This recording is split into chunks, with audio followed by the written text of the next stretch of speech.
ada di Dian Sani, nggak ada yang rusak, masih bisa diakses sampai dengan sekarang, masih utuh. Apalagi yang dikatakan itu adalah dokumen analog, yang itu kemudian kita bahas adalah syaratnya.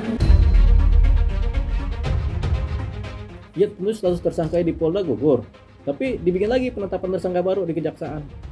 Kan jaksa kan sudah pegang tuh bukti-buktinya, 2 alat bukti yang sah dengan keterangan saksi. Jaksa tinggal bikin surat penetapan tersangka baru.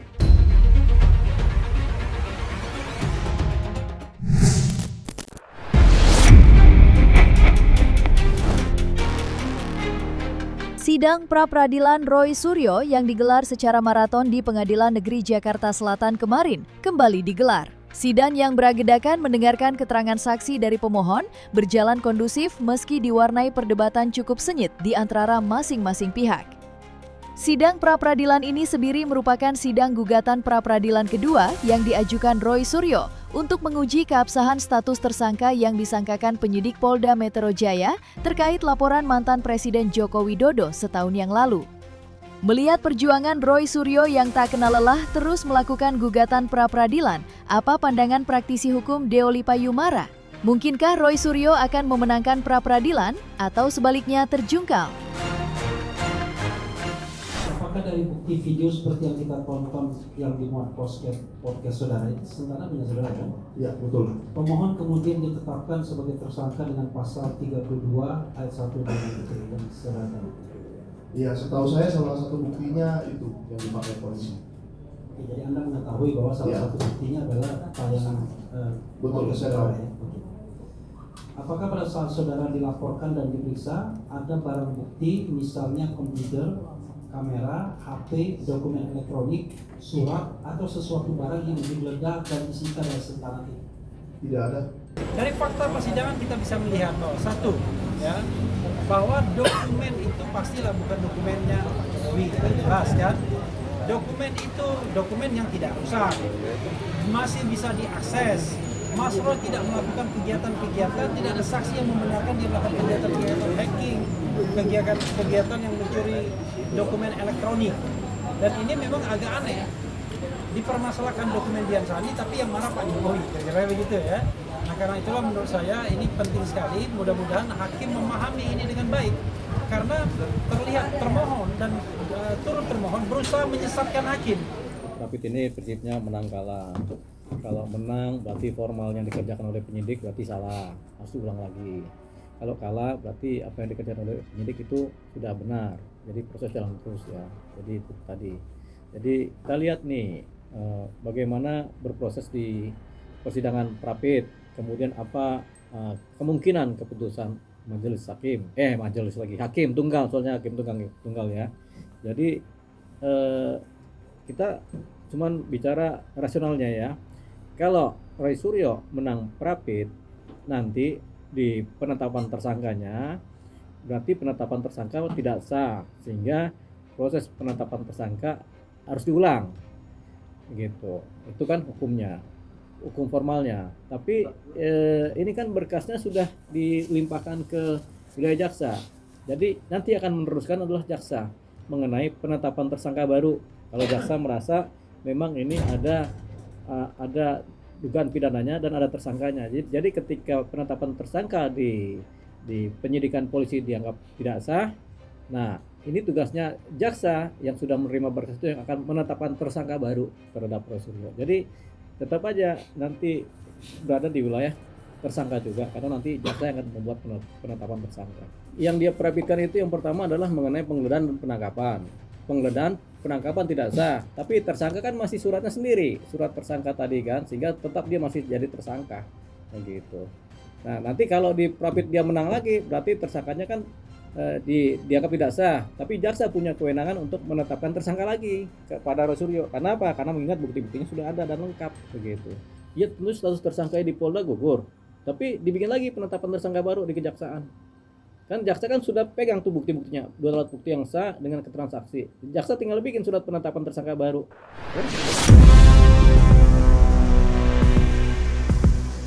Pada sidang pra-peradilan yang digelar di Pengadilan Negeri Jakarta Selatan kemarin, Roy Suryo menghadirkan 4 saksi fakta. 1 diantaranya yang menarik perhatian ialah pedangdut Krisna Mukti.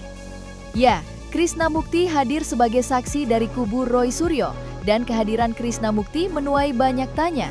Apa alasan Roy Suryo hingga menghadirkan selebriti tanah air yang dikenal luas sebagai pemeran dan penyanyi itu? Benarkah Krishna Mukti mengetahui sosok Roy Suryo terkait tudingan yang disangkakannya soal dugaan manipulasi elektronik ijazah Jokowi yang diunggah di Ansandi?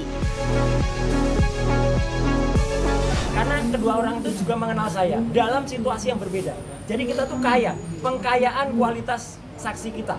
Jadi ada yang terlibat langsung dalam video, ada yang mengenal saya sejak lama, semenjak jadi anggota DPR waktu itu. Ya artinya orang itu kenal sama saya.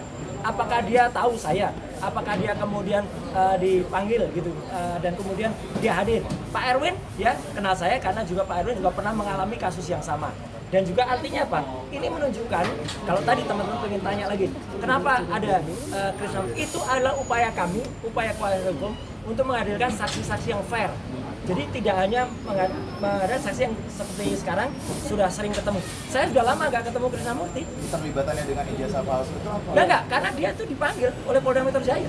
Jadi kita nggak bisa kemudian menilai apa yang dia sebut tahu atau tidak tahu ya, karena ketika dia bilang tidak tahu, kemungkinan besar memang dia sudah lupa atau tidak tahu. Jadi wajar-wajar aja lah dia bilang tidak tahu kan. Tapi apakah ini mempengaruhi proses persidangan pembuktian? Jawabannya tentu iya. Orang kalau banyak nggak tahu kan kesaksiannya menjadi tidak dipakai kan, dibanding waktu dia di BAP banyak tahunya tapi sekarang lupa, berarti kan akhirnya sudah nggak punya nilai kesaksian atau keterangannya kalau banyak yang tidak tahu.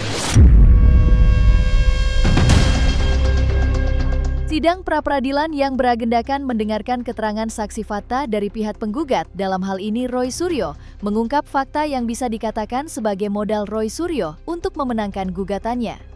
Dalam sidang kemarin terungkap tuduhan soal manipulasi dokumen elektronik yang disangkakan pada Roy Suryo tidak terungkap. Roy Suryo membeberkan jika barang elektronik berupa foto salinan ijazah Jokowi yang diunggah di Ansandi di media sosial masih dapat diakses dan tidak ada kerusakan sama sekali. Menanggapi bantahan Roy Suryo dalam sidang kali ini, apa kata Deoli Payumara? Mungkinkah hakim tunggal yang menangani gugatan pra-peradilan Roy Suryo akan mengambil kesaksian yang dihadirkan kubu penggugat? Berdasarkan pembuktian hari ini, maka sudah jelas dari saksi-saksi yang dihadirkan oleh kami tadi dan saksi-saksi, contoh salah satunya adalah Michael Sinaga yang podcastnya dijadikan sebagai barang bukti dan kemudian menjadi dasar penetapan tersangka terhadap Mas Roy, justru tidak pernah ditanyakan soal merusak, mengubah, mentransmisikan, membuat tidak dapat diakses. Dan tadi satu lagi hal yang luar biasa adalah dokumen elektronik yang diunggah di Ansandi itu sampai hari ini tidak mengalami perubahan apapun, masih bisa diakses dan tadi langsung diperlihatkan di hadapan hakim tunggal pra peradilan. Sehingga dengan demikian kualitas bukti yang tadi kami hadirkan itu sebetulnya sudah mematahkan dua alat bukti permulaan dari penyidik Polda Metro Jaya. Tadi saya menambahkan apa yang diterangkan oleh Mas Refli dan juga Mas Sangaji adalah apa? Alat bukti yang kita hasilkan atau barang benda yang kita hasilkan itu adalah misalnya satu, ya, yang kemudian kita buktikan meskipun kita tidak masuk ke pokok perkara. Tapi pasal 32 Undang-Undang ITE, kebetulan sekali lagi mohon maaf sekali, saya sampaikan bahwa saya ikut membuat naskah akademiknya. Itu adalah computer crime. Kejahatannya terjadi di dalam komputer. Dan itu bisa dijadikan barang bukti kalau bisa diakses. Teman-teman tadi bisa lihat, ya, itu jelas-jelas bisa diakses. Dan yang untuk mengakses apa? Komputer milik Pengadilan Negeri Jakarta Selatan. Hakim cerdas banget. Hakim menanya, itu komputer akunnya milik siapa? Akunnya milik PNJS, Pak. PNJS adalah Pengadilan Negeri Jakarta Selatan. Dan lihat apa yang ada di Ansandi. Nggak ada yang rusak, masih bisa diakses sampai dengan sekarang, masih utuh. Apalagi yang dikatakan itu adalah dokumen analog. Yang itu kemudian kita bahas adalah syaratnya, syarat formilnya. Kita tidak menguji dokumen analognya, tapi syaratnya ternyata tidak cocok untuk ditersangkakan ke saya, ya sesuai dengan pasal 32. Jadi apa? Mungkin itu bisa sesuai dengan pasal yang untuk pencemaran dan fitnah, tapi tidak cocok untuk Undang-Undang ITE, karena Undang-Undang ITE itu butuh namanya alat bukti yang khusus, yang spesifik. Oh ya, tentunya nanti hakim akan memeriksa semua bukti-bukti yang diajukan oleh para pihak, baik pihak Polda maupun pihak pengaju prapit. Bukti-bukti dan keterangan-keterangan dan saksi-saksinya diperiksa semua. Makanya sebaiknya diberikanlah bukti-bukti yang lengkap supaya nanti hakim tidak salah memutuskan perkara. Di sisi lain, kabar retaknya hubungan Roy Suryo dengan mantan kuasa hukumnya Hozinuddin turut menjadi sorotan banyak pihak. Sebelum dipecat sebagai kuasanya, kubu Roy Suryo disebut-sebut terbelah menjadi 2 kubu. Dan hal itu dibenarkan oleh Rismon Sianipar, yang merupakan mantan rekan seperjuangan Roy Suryo yang dikebal sebagai kelompok RRT, Roy Suryo, Rismon, dan Tifa. Rismon menyebut jika selama ini 2 kubu saling berebut pengaruh, terutama kelompok Hozinuddin, Abraham Samad dengan kelompok Refli Harun. Lantas, seperti apa ketegangan yang terjadi di kelompok Roy Suryo hingga Hozinuddin harus dipecat sebagai kuasa hukumnya? Tolong dibaca baik-baik. Kalau masih ada sampai sekarang yang gagal paham, yang di mana-mana masih ngaku saya masih kuasa hukum dan itu tidak bisa dicabut. Kok kuasa hukum kok nggak bisa dicabut? Kuasa hukum itu laptopnya bisa dicabut. Nah, posisi Roy Suryo di mana? Roy Suryo masih setengah hati, bro, untuk ikut RRT. Setengah hati sampai Bang Jagir mengincar tanda tangannya itu kayak apa ya Bang ya, sampai susahnya. Jadi salah kalau dibilang Roy Suryo langsung bersama Refli Harun, enggak. Jadi ingat, Roy Suryo itu sangat-sangat setengah hati. 2 kaki dulu ya. 2 kaki, akhirnya main 2 kaki, ditandatanganilah banyak kuasa hukumnya untuk bala RRT. Disitulah mulai masuk peran Refli Harun. Dialah jubir, dialah segalanya, dialah sering mulailah masuk TV, ya kan? Masuk TV seolah-olah ini kan pemain intinya kan RRT, ya kan? Yang sana mungkin figuran. Wah, saya ini yang mau ngasain RRT ini. Masuklah dia terus masuk TV, bang. Padahal sebelumnya ya cuma podcaster kan. Iya. Masuk TV. Setelah saya keluar RC, berjalan selanjutnya saya sudah prediksi itu pasti dominasi dari tim Abraham Samad dan Hozinuddin akan semakin banyak. Dan dominasi Refli Harun dan Gopur ini semakin naik. Karena saya sudah tahu, sudah baca. Kenapa saya bisa memprediksi? Cara dia membujuk saya tuh, itu sudah mensrea bagi saya, sok-sok penyidik. Maksud saya, berbulan-bulan membujuk saya untuk membentuk balai RRT. Dan saya terbujuk. Saya kira dia bukan orang yang oportunis, bukan orang yang manipulatif. Apa jawaban dia di Madinah? Itu kan yang memilih saya klien prinsipal, padahal sesungguhnya saya sudah ditarget.